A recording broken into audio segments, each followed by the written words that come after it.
বন্ধুরা, ভিবিজি রামজি অর্থাৎ বিকশিত ভারত গ্যারান্টি ফর রোজগার অ্যান্ড আজীবন মিশন এই গ্রামীণ প্রকল্পের যে ন্যূনতম দৈনিক মজুরি সেটা কিন্তু বাড়ানো হলো।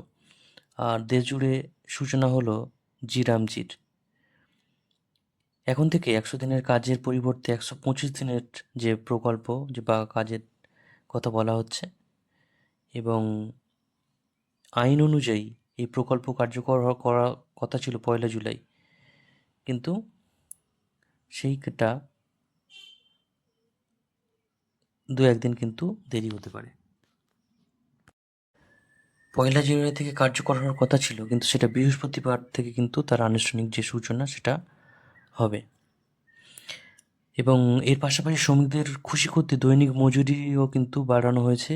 আগে সর্বনিম্ন মজুরি ছিল 241 টাকা দৈনিক, এবং ন্যূনতম মজুরির জাতীয় গড় ছিল 298.80 টাকা। এখন তা বেড়ে হলো 327.40 টাকা।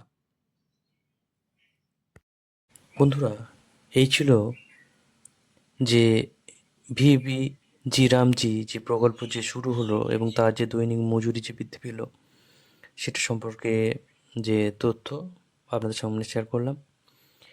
আর সবাই ভালো থাকবেন, সুস্থ থাকবেন। এখানে ভিডিওটা শেষ করছি। নমস্কার, ধন্যবাদ।